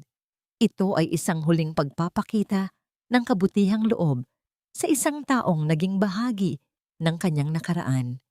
Tinitigan niya si Hector sa huling pagkakataon. Bago dahan-dahang binawi ang payong at tumalikod, pumasok si Leah sa loob at isinara ang pinto. Iniwan ng lalaki sa gitna ng kadiliman. Kinabukasan, ang katahimikan ng umaga sa orphanage ni Leah ay biglang nabasag ng ang isang serye ng mga sasakyan ng pulis ay huminto sa tapat ng gusali. Ang tunog ng mga sirena ay tila isang babala ng paparating na gulo. Bumaba mula sa isa sa mga sasakyan si Doña Marcela. Ang kanyang mukha ay puno ng mapaglarong ng ngiti at ang kanyang mga mata ay nanlilisik sa tagumpay. May hawak siyang mga dokumento at sa tabi niya ay ang isang opisyal ng pulisya. Mabilis na lumabas si Leah upang harapin ang kanyang ina. Anong ginagawa niyo rito, ma? Huwag ka nang magmalinis, Leah. Ang sigaw ni Marcela ay umalingaw-ngaw sa buong orphanage, sapat na upang takutin ang mga bata sa loob. You are under arrest for estafa. Ninakawan mo ang pamilya natin para itayo ang basurang foundation na ito gamit ang perang kinuha mo bago ka tumakas. Pulis, arestuhin ang babaeng iyan ngayon din. Ang mga pulis ay nagsimulang lumapit kay Leah habang si Marcela ay tumatawa ng mahina sa likuran. Sa gitna ng bagong bitag na ito, paano mapapatunayan ni Leah ang kanyang inosente kung ang mismong batas ay tila ginagamit na sandata laban sa kanya? Ang bawat salitang lumabas sa bibig ni Doña Marcela ay tila mga talsik ng putik na pilit na dumudungis sa malinis na hangarin ng orphanage.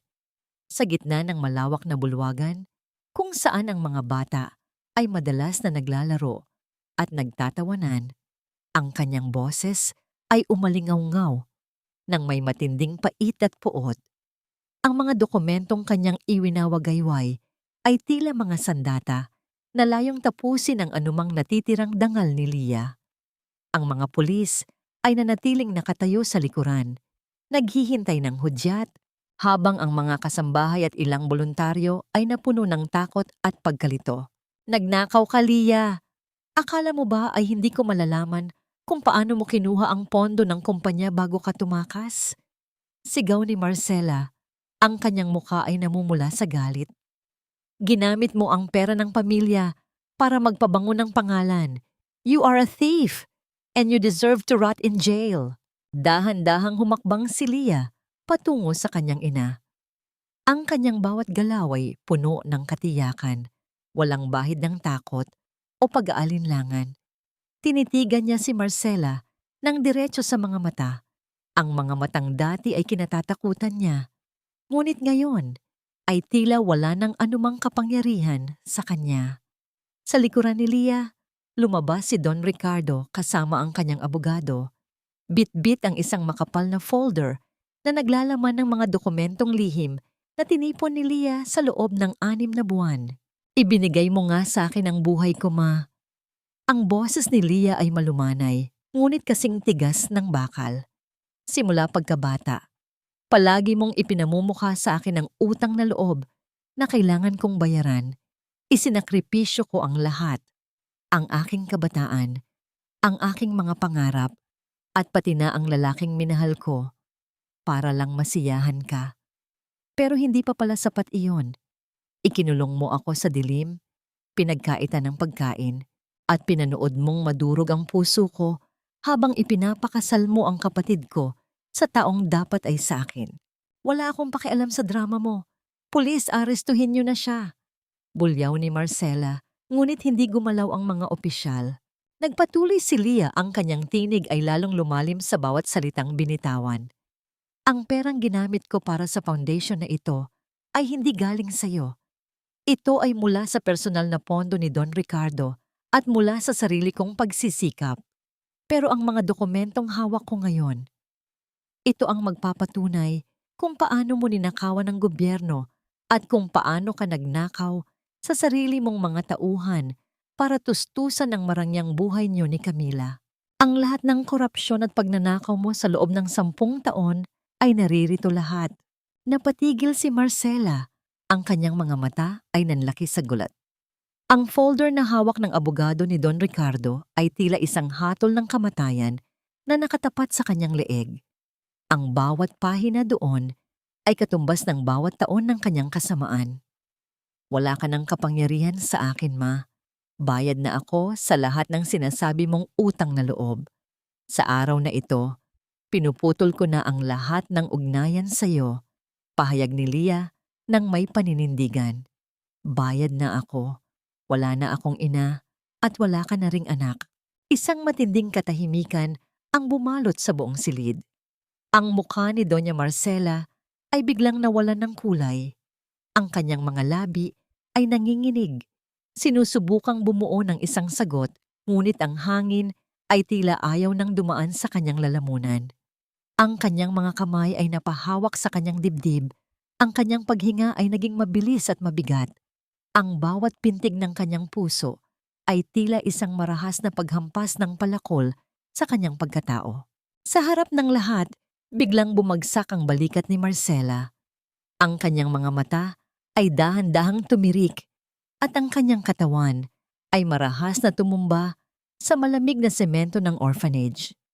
Ang tunog ng kanyang pagbagsak ay naging huling tuldok sa isang mahabang panahon ng paghihirap. Nilapitan siya ng mga tao, ngunit nanatiling nakatayo si Leah, nakatingin sa lupaypay na katawan ng kanyang ina.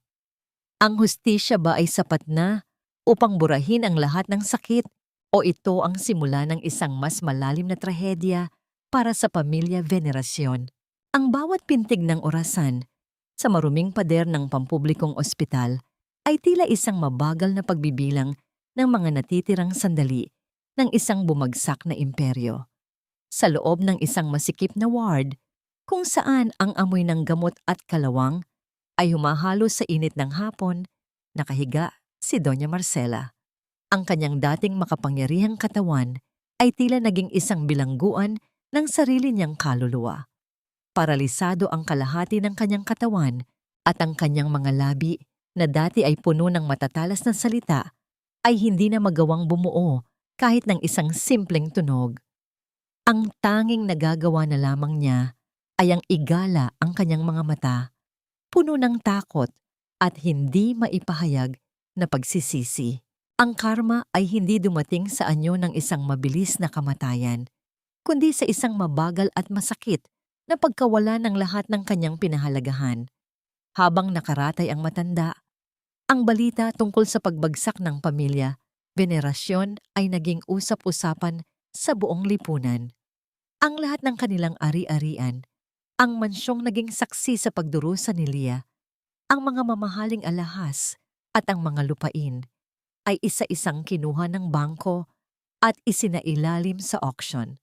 Nawala ang kanilang karangalan at ang mga taong dati ay yumuyuko sa kanila ay ngayon ay tila nakalimot na sa kanilang pangalan. Ngunit ang pinakamasakit na dagok para kay Marcela ay ang katotohanang binuo ng kanyang sariling paboritong anak.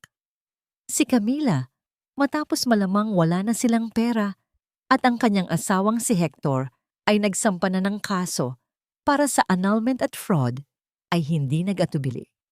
Sa halip na bantayan ang inang nagbigay sa kanya ng lahat, kinuha ni Camila ang natitirang cash sa vault at sinubukang tumakas palabas ng bansa. Ngunit bago pa man siya makasampa sa kanyang sasakyan patungo sa paliparan, hinarang siya ng mga awtoridad sa utos ni Hector.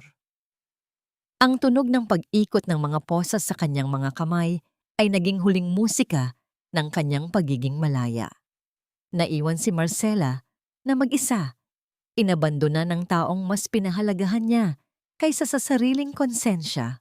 Isang hapon, ang katahimikan sa paligid ng higaan ni Marcela ay nabasag ng dahan-dahang bumukas ang pinto ng ward. Pumasok si Leah. Wala siyang dalang galit. Wala ring dalang mapanghusgang tingin. Ang kanyang bawat galaw ay puno ng isang uri ng kapayapaan na tanging ang mga taong tunay na nakalaya na ang nagtataglay. Lumapit siya sa higaan ng kanyang ina at tinitigan ang lupaypay na katawan nito. Ang mga mata ni Marcela ay biglang nanlaki. Ang mga luhang matagal nang naipon ay dahan-dahang gumuhit sa kanyang mga kulubot na pisngi habang pilit na bumubuo ng tunog sa kanyang lalamunan. Isang pabulong na pagsusumamo ng patawad na hindi na kayang bigkasin. Walang sinabi si Leah. Ang bawat segundo ng kanilang pagtititigan ay puno ng mga alaalang hindi na mababago. Dahan-dahan niyang inilapag ang isang bagong kumot sa ibabaw ng kanyang ina at isang basket ng mga sariwang prutas sa tabi ng kama. Hindi niya ito ginawa dahil sa obligasyon, kundi dahil sa pagkilala sa kanyang sariling pagkatao na hindi kailanman nagawang sirain ng puot. Tiningnan niya ang kanyang ina sa huling pagkakataon. Ang kanyang puso ay wala ng bitbit na kahit anong pait. Ang kapayapaan ay hindi matatagpuan sa paghihiganti, ma. Ang boses ni Leah ay tila isang mahinang ihipid ng hangin na nagdadala ng katotohanan. Matagal ko nang pinalaya ang sarili ko mula sa iyo. Ngayon, ikaw naman ang humanap ng paraan para palayain ang sarili mo sa mga kasalanang ginawa mo. Tinalikuran ni Leah ang kanyang ina at lumabas ng ward nang hindi lumingon. Ang bawat hakbang niya palayo ay tila isang paglayo rin sa madilim na anino ng kanyang nakaraan. Sa labas ng ospital, ang liwanag ng araw ay tila mas maliwanag kaysa sa dati. Nagbibigay ng pag-asa para sa isang bagong simula. Ngunit nasaan na si Hector sa mga sandaling ito? At sapat na ba ang karma na ito upang tuluyan ng matapos ang lahat ng sakit na binuo ng pamilya Venerasyon? Ang dating mansyon ng mga Venerasyon ay hindi na ang madilim na puok ng pighati at takot. Ang mga bintana na dati ay palaging nakasara ay nakabukas na ngayon. Hinahayaang pumasok ang sikat ng araw at ang sariwang hangin na nagdadala ng amoy ng mga bulaklak mula sa hardin. Tinawag ito ni Leah na liwanag shelter, isang tahanan para sa mga kababaihang tulad niya na minsan ding nawalan ng boses at sandigan. Ang bawat sulok ng bahay ay muling pininturahan ng kulay puti at asul, tila isang paghuhugas sa mga madidilim na gunita ng nakaraan. Isang hapon, dahan-dahang naglakad si Leah patungo sa likod ng bahay sa kinaroroonan ng lumang bodega. Ngunit bago pa man niya marating ang pinto, napatigil siya nang maulinigan ang ritmo ng isang martilyo na tumatama sa matigas na kahoy. Ang tunog ay maingat at may tiyak na indayog, tila isang sining na dahan-dahang binubuo. Pagpasok niya, ang amoy ng sariwang pintura at bagong tabas na kahoy ang sumalubong sa kanyang pang-amoy. Nakita niya si Hector, nakatalikod sa kanya, suot ang isang simpleng t-shirt na may mga mantsa ng pintura at pawis. Dahan-dahang humarap si Hector nang maramdaman niya ang presensya ni Leah. Ang kanyang muka ay pagod, ngunit may isang uri ng kapayapaan sa kanyang mga mata na hindi pa nakikita ni Leah noon. Inaayos ko ang mga istante para sa mga libro ng mga bata, Leah. Ang boses ni Hector ay malumanay, Wala nang bakas ng pagmamataas ng isang CEO. Gusto ko lang siguraduhin na ang bawat bahagi ng silid na ito ay magbibigay ng saya, hindi takot. Hindi mo naman kailangang gawin ang lahat ng ito, Hector. Tugon ni Leah, habang tinitignan ang mga kamay ng lalaki na dati ay tanging panulat lamang ang hawak, ngunit ngayon ay puno na ng kalyo at alikabok. I want to do this, Leah. Seryosong sagot ni Hector. Alam kong hindi mabubura ng kahit anong pintura ang mga gabing ipinagkait ko sa iyo ang liwanag. Hindi ko man maibabalik ang nakaraan. Gusto ko lang na sa bawat pagpasok mo rito, ang sasalubong sa iyo ay ang amoy ng bagong simula, hindi ang amoy ng amag at pighati. Sa kalagitnaan ng kanyang pagtatrabaho, aksidenteng nadulas ang hawak na pait ni Hector, sapat na upang sumugat sa kanyang daliri. Isang maliit na linyang mapula ang gumuhit sa kanyang balat. Agad na lumapit si Leah. Kinuha ang kanyang panyo at dahan-dahang binalot ang sugat ng lalaki. Sa sandaling iyon, ang distansya sa pagitan nila ay tila naglaho. Nararamdaman ni Hector ang malambot na daliri ni Leah at ang mainit na hininga nito sa kanyang kamay. Tumibok ng mabilis ang puso ni Hector, hindi dahil sa gulat, kundi dahil sa isang pamilyar na damdamin na matagal na niyang ibinaon. Ang katahimikan sa loob ng bodega ay napuno ng isang uri ng kilig na may halong lungkot. Isang matamis na hapdi na nagpapaalala sa kanila na sa kabila ng lahat, meron pa ring ugnayan ang kanilang mga kaluluwa. You should be more careful, Hector. Mahinang bulong ni Leah, hindi inaalis ang kanyang tingin sa sugat. I'm fine, Leah. Mas masakit pa rin ang mga sugat na idinulot ko sa'yo, sagot ni Hector habang nakatitig sa mukha ng babaeng tanging gusto niyang protektahan ngayon.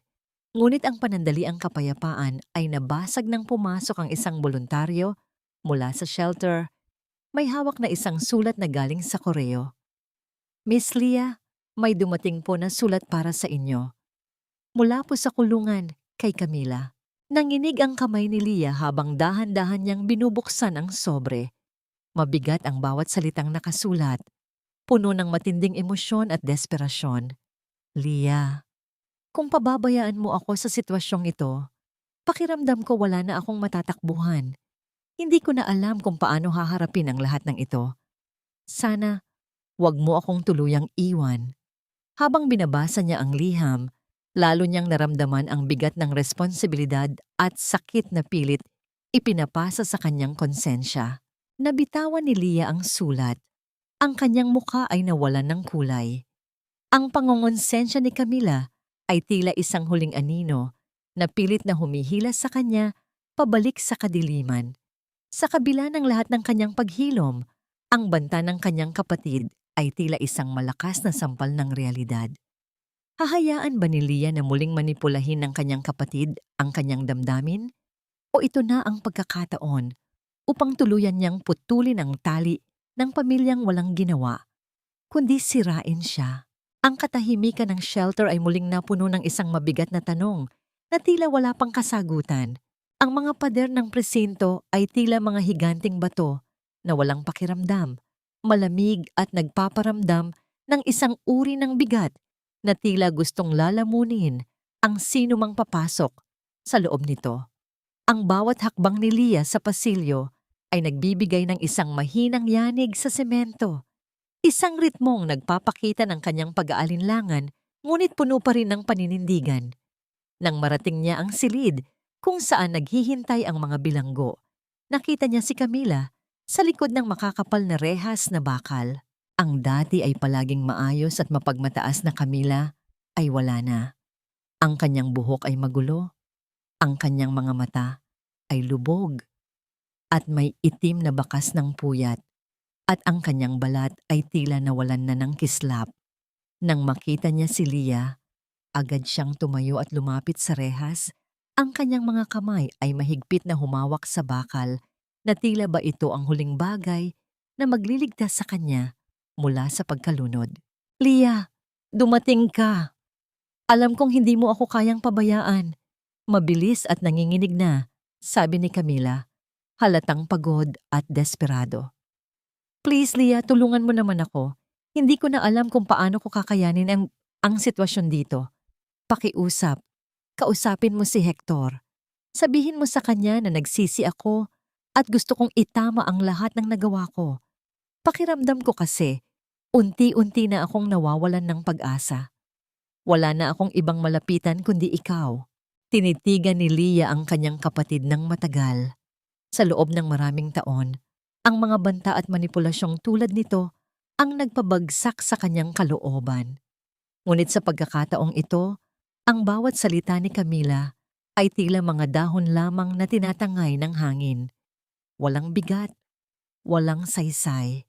Ang kanyang puso ay nanatiling matatag, tila isang bundok na hindi na kayang itulak ng anumang bagyo. Binigyan kita ng maraming pagkakataon noon, Camila. Ang malumanay na sagot ni Leah, ang kanyang boses ay walang bakas ng galit, kundi isang malalim na pagtanggap. Noong nagnakaw ka, noong nanira ka ng dangal, at noong pinanood mo akong mabulok sa bodega habang ikaw ay nagsasaya. Binigyan kita ng pagkakataong magbago. Pero pinili mong sirain ako hanggang sa huling sandali. Ngayon, hinihiling mo na iligtas kita? Ang kalayaang hinihingi mo ay wala sa aking mga kamay, kundi sa katotohanan ng mga ginawa mo. You're heartless! Pamilya mo ako, Leah. Gusto mo ba talagang mamatay ako rito? Hiyaw ni Camila, ang kanyang mga mata ay nanlilisik sa galit nang makitang hindi epektibo ang kanyang pag-arte. Kung iyan ang desisyon mo, hindi ko hawak ang buhay mo, Camila. Diretsong sagot ni Leah. Hindi ako ang pumatay sa kinabukasan mo. Ikaw ang gumawa niyan sa bawat kasinungalingang itinanim mo. Ngayon, iligtas mo ang sarili mo sa pamamagitan ng pagharap sa katotohanan. I am letting you go, and I am letting myself go from your shadow. Tinalikuran ni Leah si Camila nang hindi man lang lumingon. Naririnig niya ang marahas na pagkalog ni Camila sa mga rehas at ang kanyang mga matatalim na sigaw ng pagkatalo na umalingaw-ngaw sa buong pasilyo. Ngunit para kay Leah, ang mga tunog na yon ay tila unti-unti nang naglalaho habang naglalakad siya patungo sa liwanag ng labasan. Alam niyang ang banta ni Camila ay isa lamang huling subok na manipulahin siya. Isang bluff na wala ng bisa. Paglabas ni Leah sa presinto, sinalubong siya ng sariwang hangin ng hapon. Doon, nakasandal sa kanyang sasakyan, naghihintay si Hector. May hawak siyang 2 baso ng mainit na kape. At nang makita niya si Leah, isang malambot at tapat na ngiti ang gumuhit sa kanyang mga labi. Lumapit siya at iniabot ang kape. Ang kanyang kamay ay dahan-dahang dumampi sa kamay ni Leah. Isang tahimik na suporta na nagparamdam sa dalaga na hindi na siya nag-iisa sa kanyang laban. Uminom si Leah ng kape habang nakasandal ang kanyang ulo sa bintana ng sasakyan habang dahan-dahan silang binabagtas ang daan pauwi. Huminga siya ng malalim. Ang kanyang dibdib ay tila gumaan ng husto. Tila ang lahat ng mabigat na bagahe ng nakaraan ay tuluyan na niyang naiwan sa loob ng madidilim na pader na yon. Sa unang pagkakataon, naramdaman ni Leah na ang langit ay abot tanaw na niya at ang bawat segundong lilipas ay pag-aari na niya ng buong buo. Ngunit sa gitna ng kapayapaang ito, handa na ba siyang harapin ang tanong na matagal nang gustong bitawan ni Hector? Ang paglubog ng araw ay nagbibigay ng kulay ginto at kahel sa malawak na langit. Tila isang dambuhalang canvas na ipininta ng may matinding pag-iingat at pag-ibig. Sa ilalim ng matandang puno ng mangga, kung saan ang mga malalapad na sanga ay tila yumayakap sa lupa, nakatayo sina Leah at Hector. Ang ihip ng hangin ay malumanay, nagdadala ng amoy ng sariwang damo at ang huling init ng hapon. Ito ang lugar kung saan sila unang nagsumpaan noong mga bata pa sila. Isang piping saksi sa kanilang mga pangarap na minsan nang nilamon ng dilim. Tinitigan ni Hector ang kamay ni Leah. Nais niyang abutin ito, nais niyang maramdaman ang init ng balat ng babaeng tanging nagpapatibok sa kanyang puso Ngunit natatakot siya. Natatakot siyang baka sa isang maling galaw ay biglang maglaho ang pagkakataong ito na tila isang magandang panaginip. Ang kanyang paghinga ay mabigat at ang bawat segundo ng katahimikan sa pagitan nila ay tila 1,000,000 taon ng paghihintay. Lia, pwede ba tayong magsimula ulit? Ang boses ni Hector ay halos pabulong, puno ng isang uri ng katapatan na tila ngayon lamang niya natuklasan. Mula sa simula, walang kasinungalingan, walang pait. Ako si Hector, ang lalaking nagkamali ng labis, pero handang itaya ang lahat para lang mabigyan ka ng dahilan para muling ngumiti. Dahan-dahang ibinaling ni Lia ang kanyang tingin kay Hector.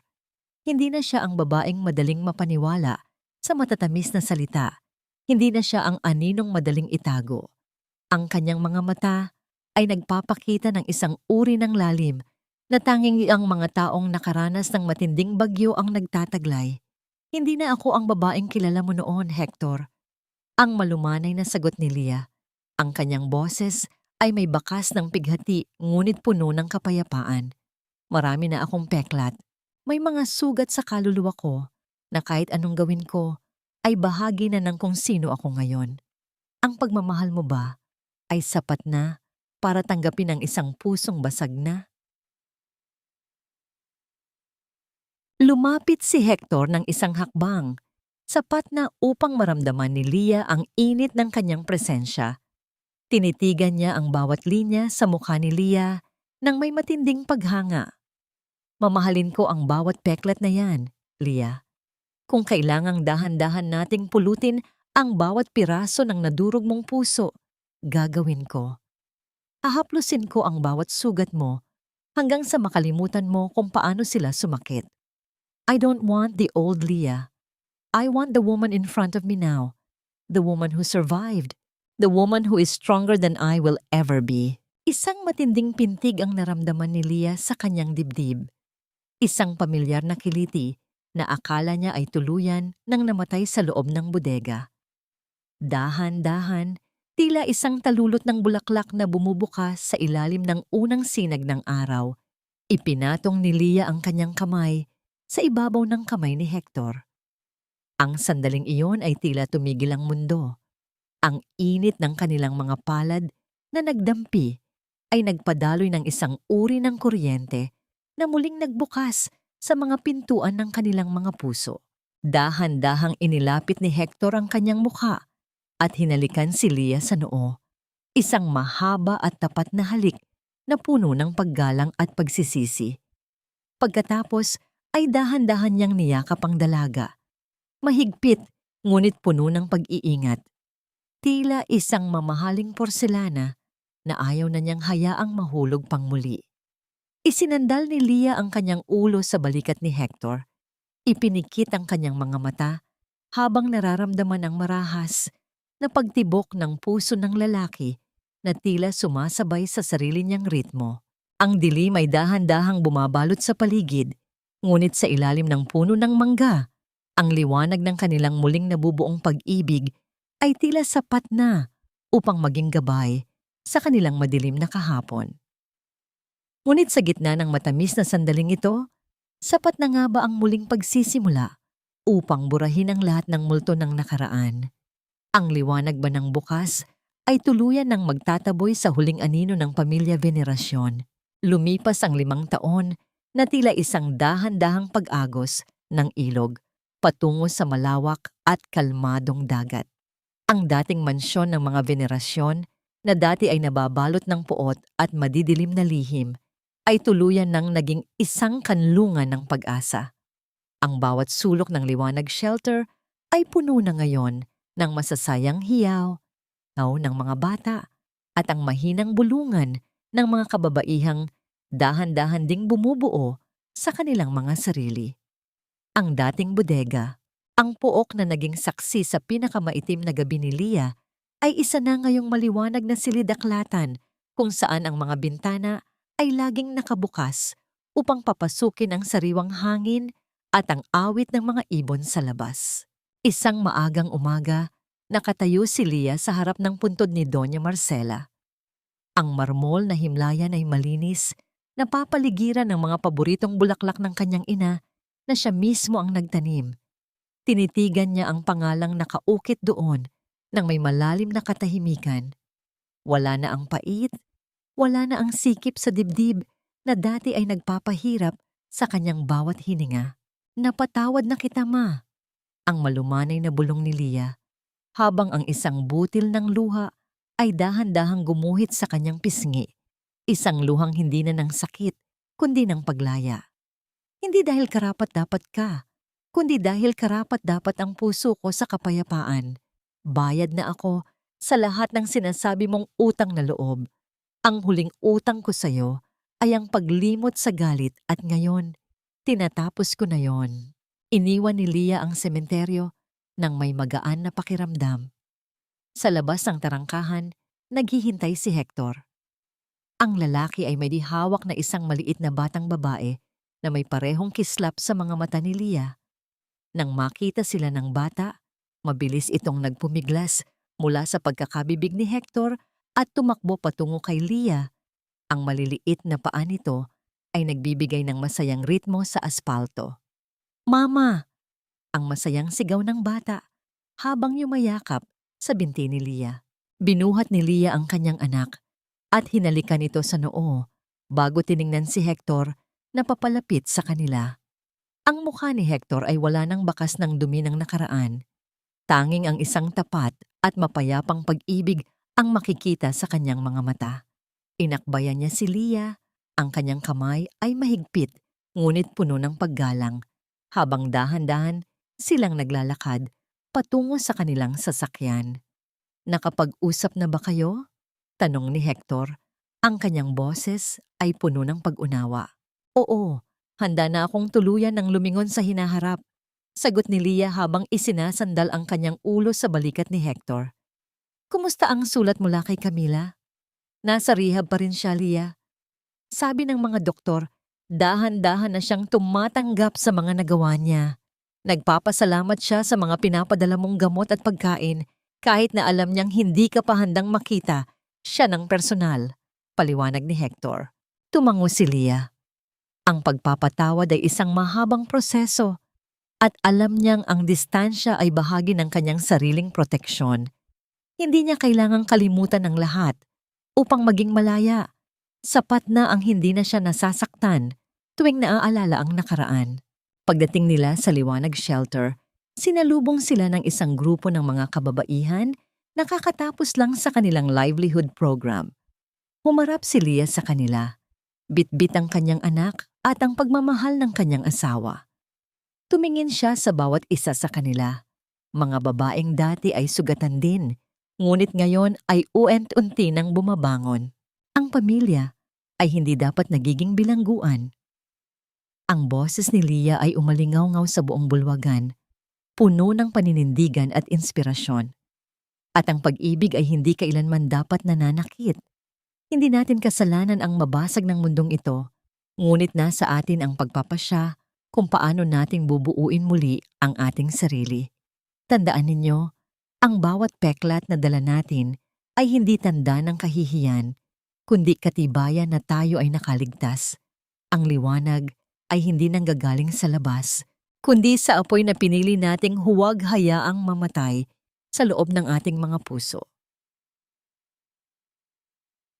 Habang lumulubog ang araw, nagbibigay ng isang mainit at ginintuang liwanag sa buong tahanan, nanatiling nakatayo si Leah sa tabi ni Hector.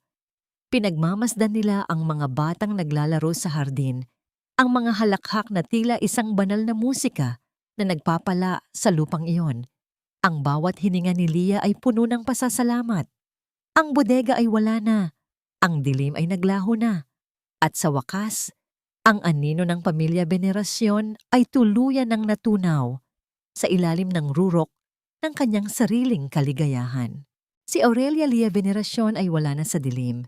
Siya na ang mismong liwanag na nagbibigay ng gabay sa lahat ng naliligaw sa gitna ng unos. Sa ilalim ng malumanay na paglubog ng araw, kung saan ang kalangitan ay tila isang dagat ng ginto at rosas, ang Liwanag Shelter ay nababalot ng isang uri ng kapayapaang tila galing sa langit. Ang amoy ng namumukadkad na sampagwita at ang sariwang hanging nanggagaling sa mga puno ng mangga ay humahalo sa boses ng mga batang naghahanda na para sa kanilang hapunan. Nakatayo si Lia sa beranda, tinitingnan ang isang lumang litrato ni Don Ricardo na nakasabit sa gitna ng sala. Kung hindi dahil sa malasakit ng matandang yon, marahil ang kanyang kwento ay natapos na sa loob ng madilim na bodegang yon. Dahan-dahang lumapit si Hector. Ang kanyang mga yabag sa makinis na kahoy ay puno ng pag-iingat upang hindi maabala ang malalim na pag-iisip ng asawa. Marahan niyang ipinatong ang kanyang mga kamay sa balikat ni Lia, isang pamilyar na init na nagbibigay ng katiyakan sa bawat tibok ng puso ng dalaga. Isinandal ni Lia ang kanyang ulo sa dibdib ni Hector. Nararamdaman ang ritmo ng hininga ng lalaking naging katuwang niya sa muling pagbuo ng kanyang nadurog na mundo. Iniisip mo pa rin ba sila? Mahinang tanong ni Hector. Ang kanyang tinig ay puno ng lambing. Hindi na ang sakit ang iniisip ko, Hector, sagot ni Lia habang nakatingin sa malayo. Iniisip ko lang kung paano nagawa ng tadhana na baguhin ang lahat. Si Camila, nakatanggap ako ng balita kanina. Nagsisimula na siyang magtanim ng mga halaman sa loob ng pasilidad. Sabi ng chaplain doon, sa unang pagkakataon, nakita siyang umiiyak hindi dahil sa galit, kundi dahil sa pangungulila. Naging tahimik si Hector sa loob ng ilang sandali. Ang sugat na idinulot ng kanyang sariling pagkakamali ay naghilom na, ngunit ang mga alaala ay nagsisilbing aral na hindi na niya muling papayagang mangyari. Ang kanilang annulment ni Camila ay natapos na at ang batas ay nagbigay ng katarungan sa lahat ng panlolokong naganap. Ang batang akala ni Hector ay kanyang magiging anak ay isa lamang palang bahagi ng mahabang listahan ng mga kasinungalingan ni Camila.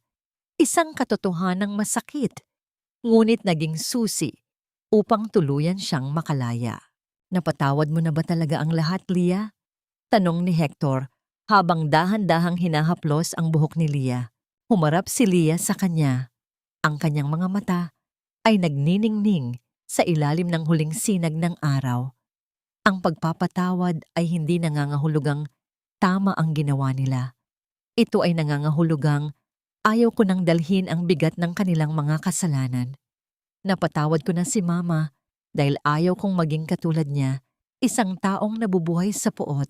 At si Camila, dalangin ko na sana ay mahanap din niya ang sarili niyang liwanag kahit malayo siya sa akin. Ang kapayapaan ko ay hindi na nakadepende sa kanilang pagsisisi. Sa sandaling iyon, ang kanilang anak na si Little Lia ay tumakbo patungo sa kanila.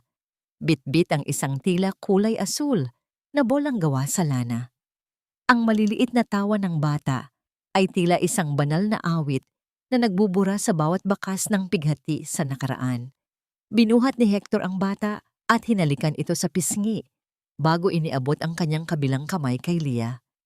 Sila ay naglakad ng magkakasama patungo sa loob ng bahay, tinalikuran ang kadiliman ng kahapon at hinarap ang liwanag ng isang masayang bukas. Ang kwento ni Aurelia Veneracion ay hindi lamang tungkol sa isang babaeng inapi at muling bumangon. Ito ay isang paalala sa bawat nakikinig na ang tunay na utang na loob ay hindi ang pagpapakain sa sariling kaluluwa sa mga taong sumisira sa atin, kundi ang pagpapahalaga sa sariling dignidad.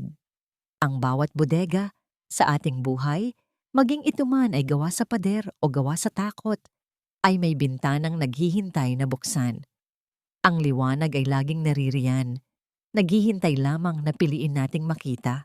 Ang bawat peklat ay hindi simbolo ng kahihiyan, kundi isang medalya ng tagumpay. Sa huli, ang pag-ibig na nagmumula sa paggalang at katotohanan ang siyang tanging magliligtas sa atin mula sa anumang unos.